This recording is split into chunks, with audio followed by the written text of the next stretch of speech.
What's happening, party people? I'm Abby Martin, and this is Breaking the Set. So you may have heard of a little company called Goldman Sachs. You know, the investment bank that was behind one of the biggest players behind the subprime mortgage crisis and subsequent financial catastrophe. Well, take a listen to what Goldman Sachs CEO Lloyd Blankfein had to say yesterday on CBS's This Morning.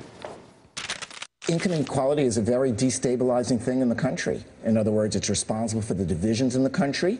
The divisions could get wider.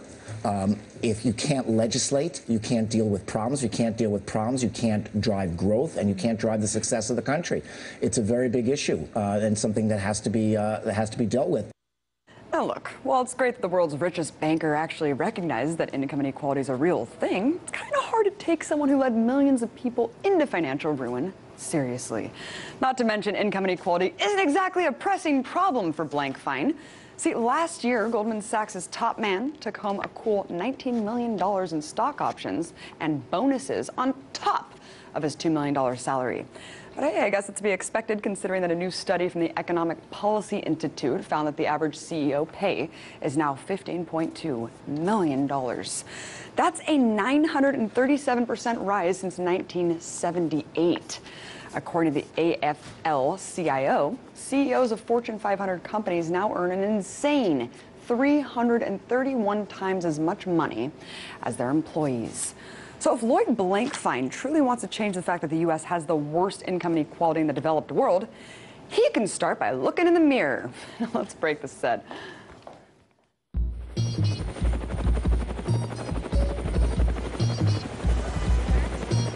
It was a terrible mistake, and we're working very hard to make up for it. And once again, to put something on the air, it's a flat-out lie. Have you ever had sex with Governor Rick Perry? No, wait. Do not answer that. I want you to watch what we're about to do because you've never seen anything like this on television.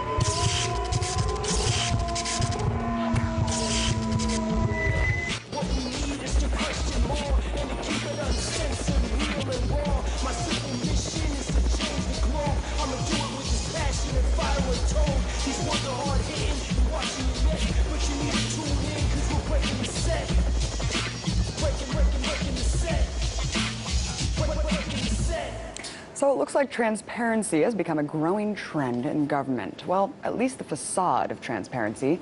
See, last week, the Central Intelligence Agency held its first public press conference at Georgetown University under the theme, the ethos of profession and intelligence.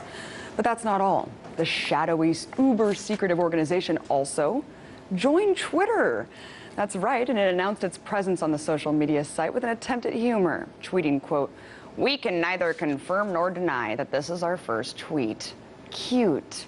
But despite the CIA's latest attempt to appear open and transparent, it can't run away from its truly horrifying track record, which has, as journalist John Pilger puts it, waged a global war on democracy. And as much as this shady organization wants to appear likable and modern, no amount of whitewashing can hide its despicable history. Take, for example, some of the more well-known CIA operations I've covered on this show. First, there's Operation Mockingbird, launched in the 1950s, which aimed to spread U.S. propaganda during the Cold War by placing well-established journalists directly on the CIA payroll. Then there's the CIA's little experimentation with psychedelics around the same time, called Operation MK Ultra, where agents dosed each other and unsuspecting Americans with LSD. And let's not forget Operation Paperclip, another post-World War II program during which the CIA recruited former Nazi scientists and provided them safe harbor in America. Lovely. And while all of these domestic programs have since been halted, the darker CIA operations conducted on foreign soil over the decades have had long, debilitating impacts. Consider some of the most well-known CIA-backed coups that have disrupted the democratic evolution of countries in nearly every corner of the earth. Like in 1953, when the CIA, along with the MI6, ousted Iran's first democratically elected leader, Prime Minister Mohammad Mossadegh, because Mossadegh was just too keen on notions like nationalizing Iran's resources, you know, the things that the global capitalist establishment just cannot condone. Or you may remember in the case of Chile, where in 1970, democratically elected Marxist leader Salvador Allende was elected. His subsequent push to nationalize industries within the country led the CIA to orchestrate a coup. Allende broadcast a speech from the palace promising never to resign and give up on the Chilean people. However, he was dead by the end of the day, and it's still not clear whether or not he took his own life or was outright assassinated by the CIA. Of course, Allende was replaced by an even worse dictator, Augusto Pinochet, who oversaw the deaths of at least 10,000 Chileans. Then there's the coup just miles from America's coastline in Haiti, where the CIA helped ousted democratically elected Jean-Bertrand Aristide, not once but twice in 1991 and again in 2004. But you know, guys, these fairly well-known CIA coups and operations are anything but seldom. In fact, there are dozens of lesser-known, mind-blowing plots extensively documented by historian William Bloom in his book Killing Hope, CIA Interventions since World War II. Starting in Latin America, where the CIA launched Operation Condor in 1975 with the goal of propping up right-wing military dictatorships across the region, including in Chile, Argentina, Uruguay, Bolivia, Brazil, Paraguay. Well, the list goes on. The U.S. joined forces with these countries to assassinate and disappear left-wing dissidents, politicians, and journalists, including a car bombing that took place right here in the nation's capital. And yes, Operation Condor encompassed all the usual suspects in psychopathy, including then Secretary of State Henry Kissinger. All in all, at least 60,000 deaths can officially be attributed to the operation. Moving on to Africa, specifically the once actually Democratic Republic of Congo. In 1960, the Congo elected its first democratically elected prime minister, Patrice Lumumba. Unfortunately for the West, Lumumba was a staunch nationalist who advocated for national liberation both politically and economically. Yet when Lumumba was faced with the U.S. and Belgian-backed secession of a resource-rich province, he turned to the Soviet Union for aid in holding on to the territory. So, of course, this move put him on a CIA hit list. According to global research, declassified American documents establish Washington's role in attempting to kill Lumumba by smuggling poisoned toothpaste into his bathroom. And ultimately, Lumumba was caught by opposition forces and executed by firing squad. Fast forward to today, where Congo remains a hotbed of instability, with a bloody civil war resulting in the ongoing genocide of nearly 6 million people. But in other cases, sometimes all it takes to win yourself a covert invasion is being opposed to U.S. militarism, which is exactly what happened on the tiny island nation of Seychelles, with a population of just 62,000 people. See, in 1976, socialist France Albert René came to power and voiced opposition to the U.S. airbase located in his country. And immediately, the CIA and South African government began plotting how to get rid of what had just become another thorn in their side. So in 1981, after a failed plot to oust René 2 years prior, 40 men disguised as a rugby team flew into the country in an attempt to overthrow the leader. But once their weapons were found upon arrival, a gun battle ensued at the airport. And get this, the men had to actually hijack an Air India flight in order to get back to South Africa.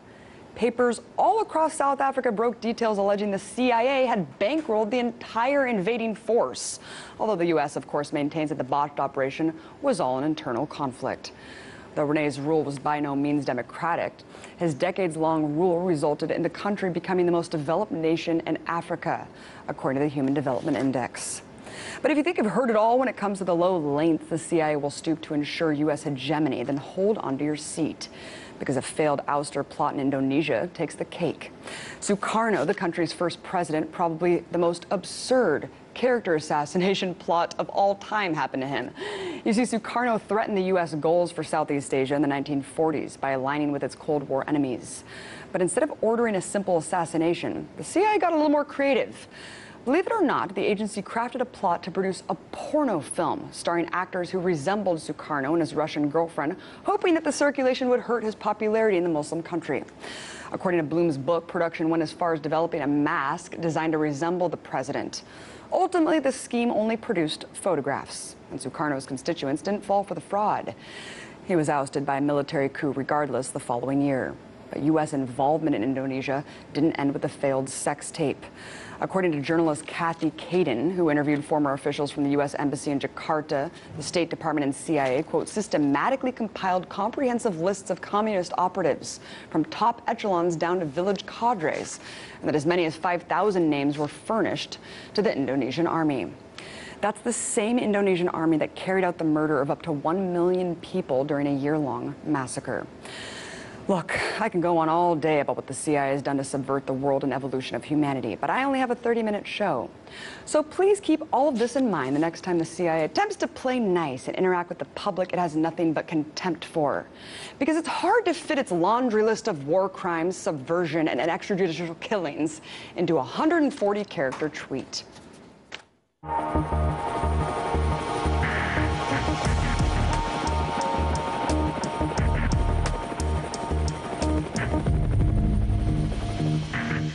New York City is the center of the art world and features some of the most prominent galleries in the world, from MoMA to the Guggenheim.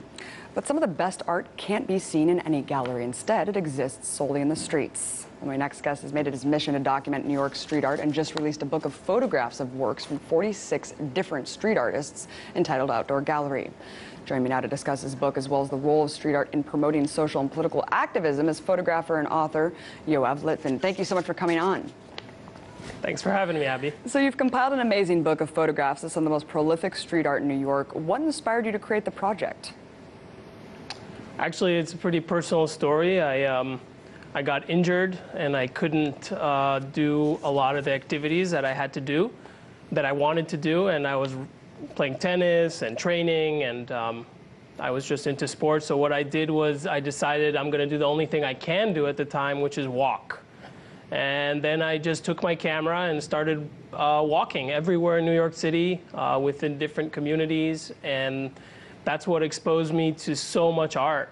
And I just enjoyed documenting it. I was just blown away. What is it specifically about street art that you think resonates more with viewers, different than a typical gallery, maybe? Oh, there's so much. I can talk an hour about this, but for me, street art is on the edge of the art establishment.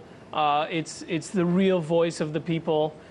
Street art is a form of communication. Way before we had Twitter, Instagram, Facebook, it's a real form of communication, and it's creativity that serves as a kind of non-violent form of rebellion against systems that we all, that you talk about a lot in your show.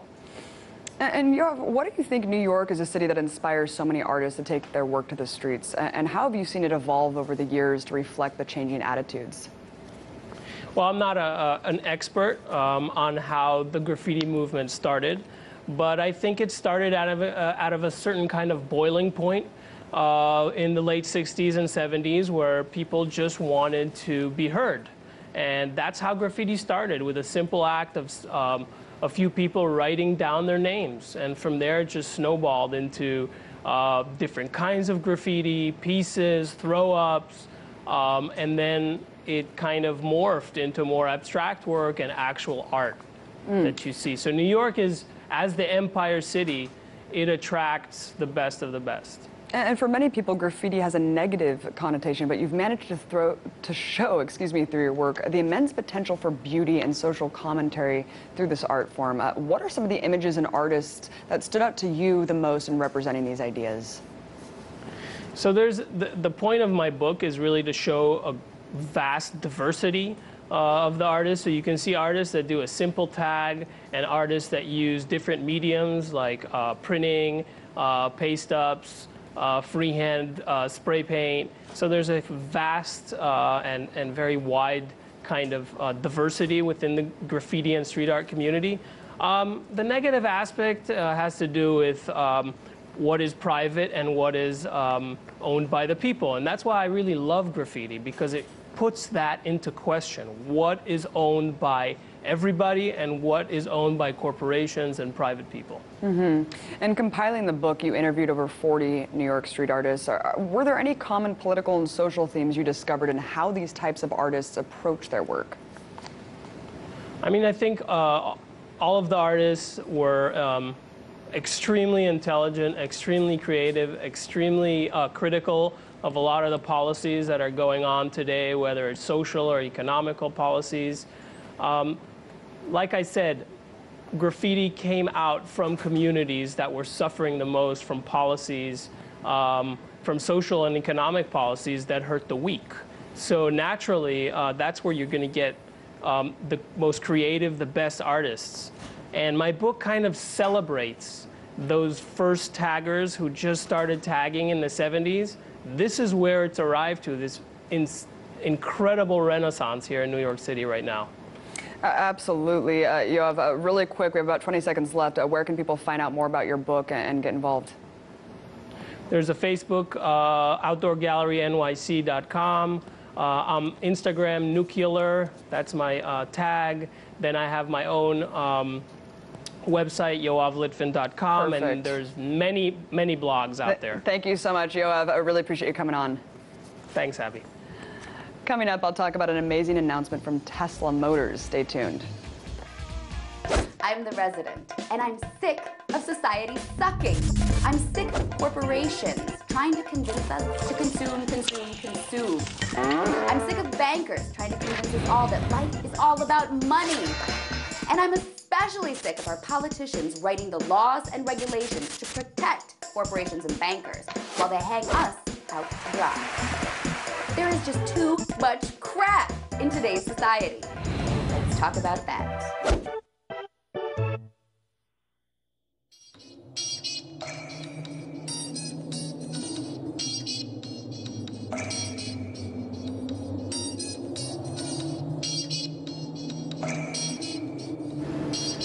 In the worlds of commerce and science, one of the oldest debates focuses on patents.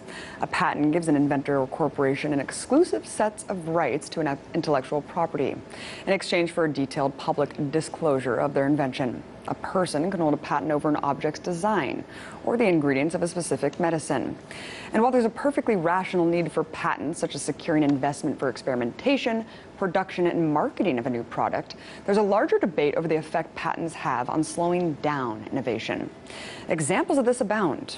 One only needs to look at the pharmaceutical industry and the massive profits made by drug companies that hold patents over life-saving medicine, which is why this next story is such a huge deal.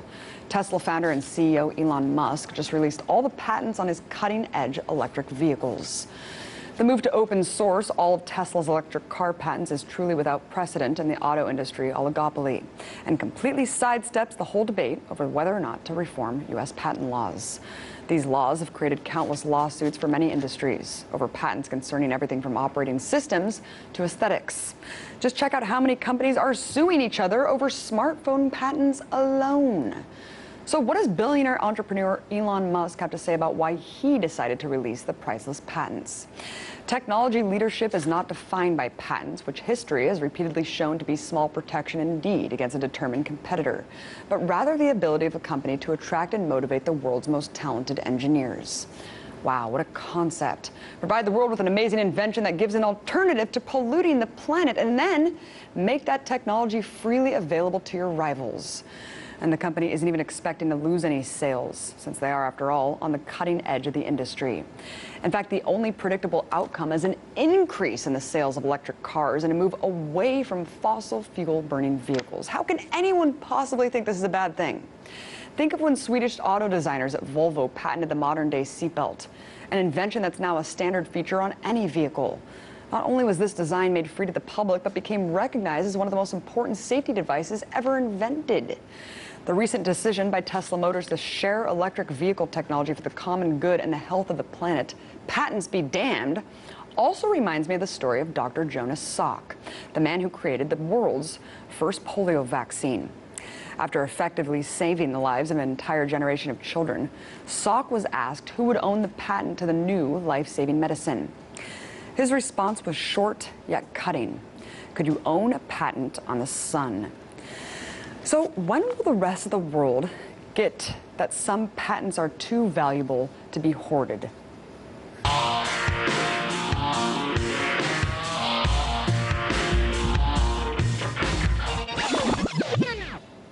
It's not often that I get to feature a musician on the show who's actually from Washington, D.C. But Vance Head Rock Levy is D.C. through and through. And he's seen up close and personal the effect gentrification has had on native Washingtonians under the guise of economic development. As a result, he uses his music to promote social awareness of the most pressing issues facing the city. So here performing his song, The Super Bad 3 Solution, is Head Rock. Hey, yeah. Listen, you want to change your situation, you better join an organization. Hey, you want to change your situation, you better join an organization. Hey, you want to change your situation, you better join an organization. Come on, you want to change your situation, you better join an organization. And listen up, hey, now the story of America is labor. If you don't know the truth, lies will enslave ya. Beware of aristocratic behavior. Use proletariat flavor and tell your neighbor, hey, I think the boss is up to no good 2 times. Hey, the boss is up to no good 3 times. Hey, the boss is no good 4 times. Hey, it's time to organize. Come on, it's time to organize. Chocolate City unite, it's time to organize. Come on, join the fight. Come on and organize. Listen up. Hey, if you're working more for less, throw your hands up.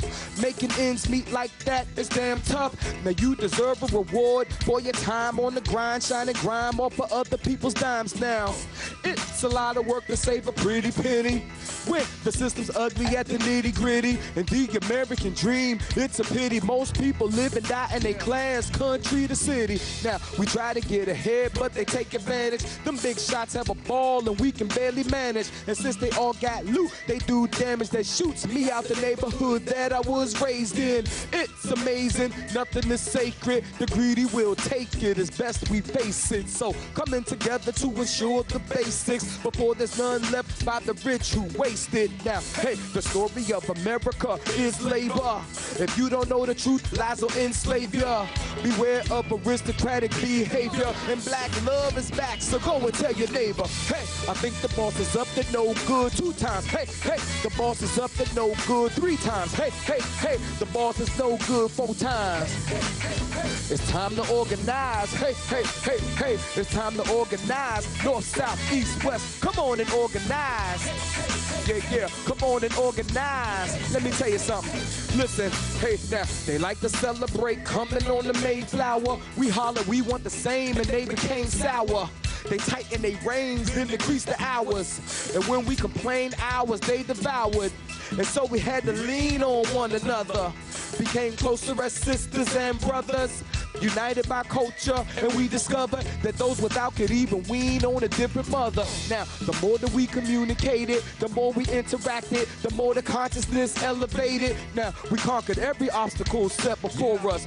Demanded our rights from those who would ignore us. And now they want to play us like the old school, but since we ain't new to the pain, we ain't no fool.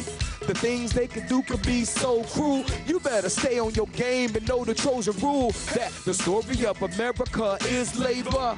If you don't know the truth, lies will enslave ya. Beware of aristocratic behavior. And black love is back, so go and tell your neighbor. Hetty, you've been rocking it out for almost 2 decades here in D.C. Born and raised. That long, huh? Oh. Born and raised. I mean, what issues here in the city do you feel like you are most politically charged about? Well, the main issue is just the whole snatch and grab of Chocolate City. I don't know if people know, but you know, D.C. is affectionately known as Chocolate City because of its majority black and brown population, and just in the last 15, 20 years, just the dismantling of our community resources by our elected leaders. You know, and under that is a few issues. So the affordable housing situation here, the education situation here. That's crazy, and then also the selling of our public lands to private developers for pennies on the dollar. You know, for you know, economic growth that's supposed to be for all DC residents, but it's not happening that way. Right. I don't think people realize I mean, I don't even realize because I'm new here, but the gentrification that's really pushed out and stratified a lot of different populations here. It is really separate in that way still. Very much so. You are also extremely vocal about a Walmart-free DC, and you know, I don't think a lot of people realize that Walmart actually came in here. City council voted they wanted a livable wage. Yes. Mayor vetoed it. Talk about this issue and why you are passionate about a Walmart-free city. Well, you know, Walmart just has a history of you know, crimes against labor, you know, against working class people, not paying fair wages, coming up short on giving people full-time employment so they can, you know, peel back on the, you know, on the health care and the other retirement benefits and things like that. It's not a good situation for them to come here, you know, with Walmart in effect is a plantation, you know, and for me, it really means something for Walmart to come to a majority black town and bring their plantation scheme to a black town. It's like a slap in the face to me. So, you know, I tried to work with the activist community. I did a lot out on my own and with the help of a few organizations. But eventually, you know, we lost the effort to keep Walmart, you know, out of the city limits because, quite honestly, just a lot of politicians and there were a lot of organizations, progressive organizations, back with people who know better than to try to work with Walmart. You also have a song called Reparations. I wanted to read some lyrics for our audience. Genocide, enslavement, relations, set aside for hope, medication, translation. They don't want to cope with the scope of damage to our generation. Talk about what the song and what it means to you. You know, reparations is just the case that the government of the United States of America needs to be involved in repairing the situation that founded the country, which is the imperialism, the taking of the land from the natives. The natives need to be repaired for that. Because generations later, the natives are in such, you know, dire straits. That's the worst, most oppressed population in the country. I don't know if folks really understand that, but they are the worst. And this is their land. And then the other thing is the enslavement of the Africans and the generational effect of getting free labor and not to mention the emotional, psychological, you know, abuses of white supremacy and what it did to the public. The lyric in the song is really about the way the government backed enslavement. It needs to, in turn, back an education movement to let the citizens know just how this country was founded, so that we can. I totally believe that education is the key. We let people know what happened. Then, especially at the kids' age, you know, kids are very smart and very compassionate. Kids don't stand by for injustice. So if we taught at that age the horrors and the atrocities that took place in order to form our great nation, then I think we would have better social relations in today's time. Thank you so much, Vance. Hetty Levy, hip-hop artist. Really appreciate you coming on. Yes, ma'am. Thank you so much. Thank you for what you do. Retired from the plantation in 2004. Next buried my grandmother before a European tour. Promoting my score, The Return of Black Broadway. My first mega solo album, killing it all day. We can neither confirm nor deny that this is our first tweet. Cute. But despite the CIA's latest attempt to appear open and transparent, it can't run away from its truly horrifying track record, which has, as journalist John Pilger puts it, waged a global war on democracy. And as much as the shady organization wants to appear likable and modern, no amount of whitewashing can hide its despicable history. Take, for example, some of the more well-known CIA operations I've covered on this show. First, there's Operation Mockingbird, launched in the 1950s, which aimed to spread U.S. propaganda during the Cold War by placing well-established journalists directly on the CIA payroll. Then there's the CIA's little experimentation with psychedelics around the same time, called Operation MK Ultra, where agents dosed each other and unsuspecting Americans with LSD. And let's not forget Operation Paperclip, another post-World War II program during which the CIA recruited former Nazi scientists and provided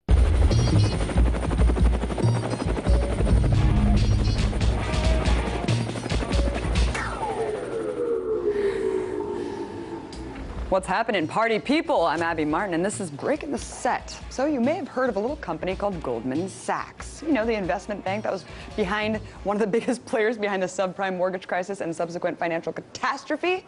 Well, take a listen to what Goldman Sachs CEO Lloyd Blankfein had to say yesterday on CBS's This Morning. Income inequality is a very destabilizing thing in the country. In other words, it's responsible for the divisions in the country. The divisions could get wider. If you can't legislate, you can't deal with problems. You can't deal with problems, you can't drive growth, and you can't drive the success of the country. It's a very big issue and something that has to be dealt with. Now look, while it's great that the world's richest banker actually recognizes that income inequality is a real thing, it's kind of hard to take someone who led millions of people into financial ruin seriously. Not to mention, income inequality isn't Sex with Governor Rick Perry. No, wait, do not answer that. I want you to watch what we're about to do because you've never seen anything like this on television.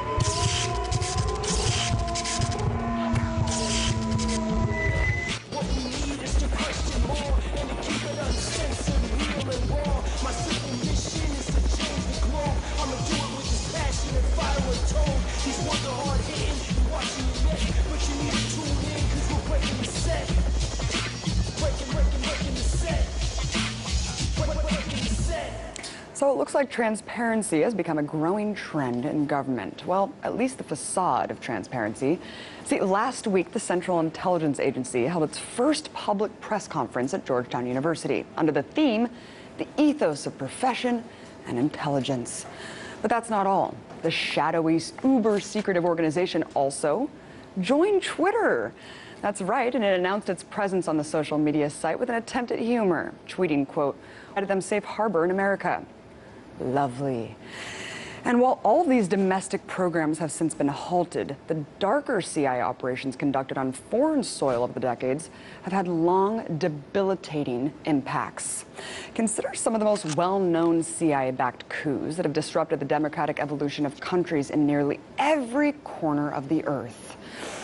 Like in 1953, when the CIA, along with the MI6, ousted Iran's first democratically elected leader, Prime Minister Mohammad Mossadegh, because Mossadegh was just too keen on notions like nationalizing Iran's resources, the things that the global capitalist establishment just cannot condone. Or you may remember in the case of Chile, where in 1970, democratically elected Marxist leader Salvador Allende was elected. His subsequent push to nationalize industries within the country led the CIA to orchestrate a coup. Allende broadcast a speech from the palace promising never to resign and give up on the Chilean people. However, exactly a pressing problem for Blankfein. See, last year, Goldman Sachs' top man took home a cool $19 million in stock options and bonuses on top of his $2 million salary. But hey, I guess it's to be expected considering that a new study from the Economic Policy Institute found that the average CEO pay is now $15.2 million. That's a 937% rise since 1978. According to the AFL-CIO, CEOs of Fortune 500 companies now earn an insane 331 times as much money as their employees. So if Lloyd Blankfein truly wants to change the fact that the U.S. has the worst income inequality in the developed world, he can start by looking in the mirror. Let's break this set.